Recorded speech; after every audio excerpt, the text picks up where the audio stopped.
Do you have PCOS, and not only do you want to get pregnant, but do you also want to feel healthy? If that's you, then welcome to the PCOS Fertility Health Podcast. Hi, I'm Dr. Angela Potter, an integrative PCOS fertility specialist, and I'm here to share with you the tools that you need to help your body get prepped for baby. Let's go.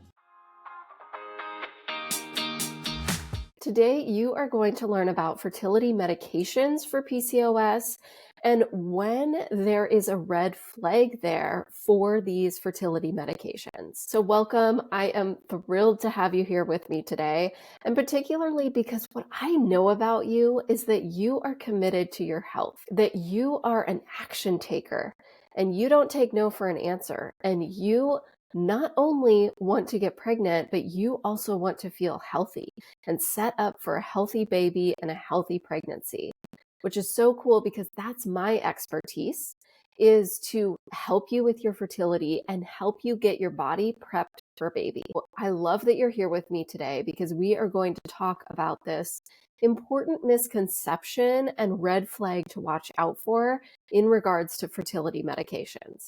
Before we dive into that, I want to share some words that somebody wrote about her time working with me. And she writes, "Dr. Potter is the best. Her program is very comprehensive and helps to naturally address the underlying health conditions needed to get pregnant. She is kind and very knowledgeable and went above and beyond to answer all of my questions and concerns throughout the whole process. I would highly recommend her to anyone looking to get pregnant naturally with PCOS." Thank you so much for sharing those words. You know who you are. So let's dive into this red flag to watch out for. What are we talking about when it comes to fertility medications? Because you might be wondering, well, doc, like fertility medications, aren't those a really important part of the fertility journey for PCOS? I've been told that medications are the only way to get pregnant because I have PCOS. And that is such an important PCOS misconception. And that misconception is that medications are the only path for pregnancy. And I want to be really clear here with the distinction that I'm talking about. Medications are not the only path forward to get pregnant with PCOS. Fertility medications could very well be a part of your fertility journey. And that's cool because we live in this time where that's an option. We have a lot of medical advancements that are awesome. And fertility medications for certain families have been what has brought those babies into the world. But the issue is when you're being told that medications are the only way forward. These fertility medications do not have a 100% success rate. Fertility medications are only one tool in the middle of a huge toolbox. And what happens is that if you're going to see a doctor who they only have medications in their toolbox, then of course they're going to be telling you, well, the only path forward is another medicated cycle. But you're here with me, so you have a doctor on your side that has a toolkit that's huge. Yes, medications are a part of it, but there are so many other supportive fertility tools in this toolbox. That's what creates this well-rounded plan for PCOS. And honestly, in all my years of doing this, that is the ticket to getting pregnant with PCOS, is having this well-rounded plan that looks at your whole body. But I'm getting a little ahead of myself here. So let's first, let's really unpack why it's a red flag when you're being told that medications are the only way forward. So I'm going to set up two scenarios for you. Here's scenario number one. This person has been trying to get pregnant for the past 3 years. We'll call her Marie. And she went in to talk to her doctor, and her doctor says, "Oh, okay, you have PCOS. Well, the next step is to go through a medicated cycle." So Marie walks out of a 5-minute office appointment with a pamphlet and a prescription. She's like, "Okay, great. Like, I'll do these medications." Does a medicated cycle. It doesn't work. So her doctor recommends a second one. She tries that. It doesn't work. She tries that again. Doesn't work. Then does an IUI with medications. Doesn't work. Then her doctor says, "Well, the only next step for you, Marie, is IVF because this is the only path for PCOS." And so now she's thinking, now I have to go invest $25,000 into IVF, and these medicated cycles haven't worked, that's a big decision. Marie's doctor hadn't made any diet changes for her, hadn't recommended any ways to be supporting her body through food that would help PCOS and her fertility. Marie's doctor didn't order any labs for her. Her doctor didn't talk to her about lifestyle, nothing. It was just medications. And then her next step was moving forward to IVF. So let's talk about scenario number 2, is Sarah. Sarah's been trying to get pregnant for the past 3 years, and she goes in and talks to her doctor. And her doctor says, "Oh, you have PCOS and you've been trying to get pregnant." Yeah, so here are some ways to set up your diet that's really supportive for your PCOS and for your fertility. Hey, you know what? Here's some recipes for you. I'm going to set you up with this online meal plan. Then you're going to get that for the next 3 months. You'll get grocery plans and recipes and everything that you need for this really nourishing PCOS fertility food plan. Because you have PCOS, that affects your egg quality. And so here's what you can do for your egg quality. Oh, I ran some labs for you and your blood sugar's elevated. You have low vitamin D and you don't have enough progesterone to be ovulating. Here's a plan to fix that. And you know what? We're going to do this plan for the next 3 months. Are you comfortable with that? And then we're going to reevaluate what's going on at that 3-month period. And at some point, medications might be helpful for you, but this is a really important foundation for you to get your body to a place where it's working as it's supposed to be.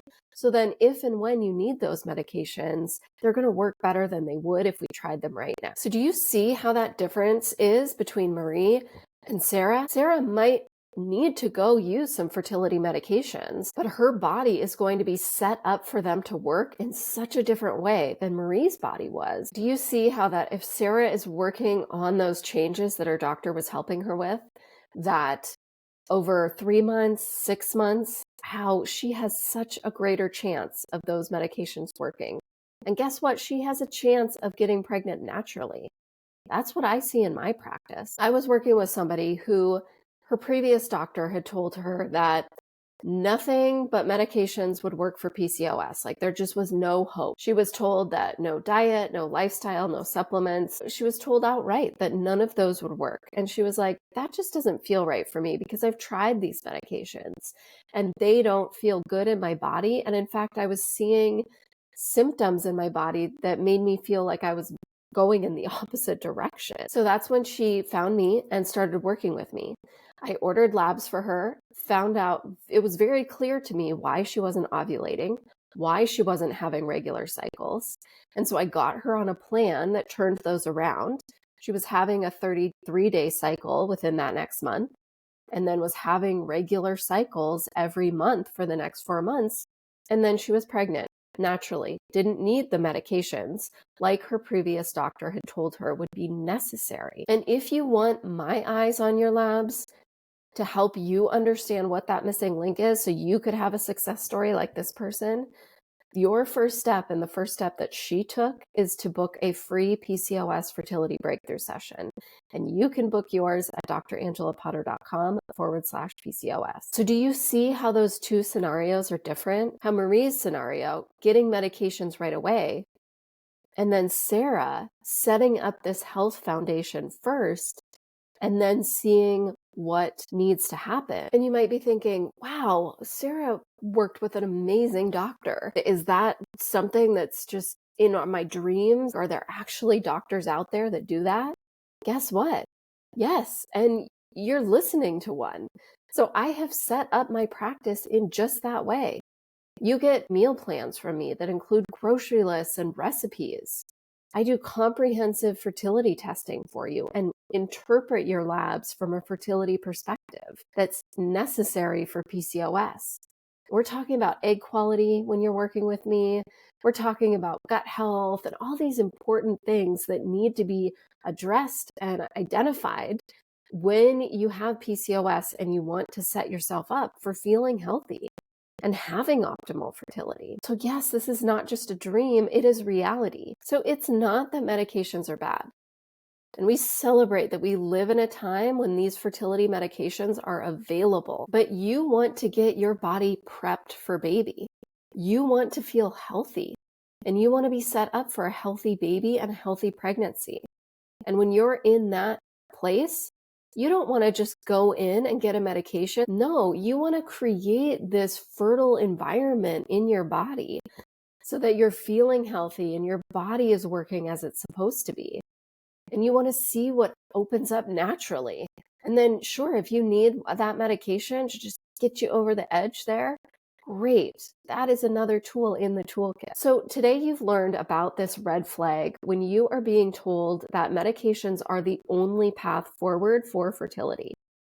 You learned about two different scenarios, Marie and Sarah, and how those were different. You learned more about fertility medications, not that they're bad, but they're being used at the wrong time in the process. When you are in a place where you want to get your body prepped for baby, you need to create that fertility health foundation first before considering if fertility medications are an important next step. When fertility medications are used first and foremost, that's when there's that missing link. And you learned as a PCOS specialist that I am here to help you when you're ready.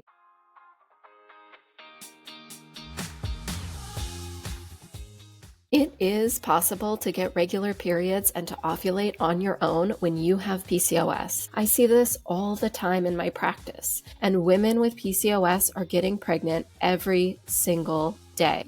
And you could very well be next. Hold on to that as you go forward today. If you want to support this podcast, you can leave a 5-star review on Apple Podcasts or simply share this episode with your friends.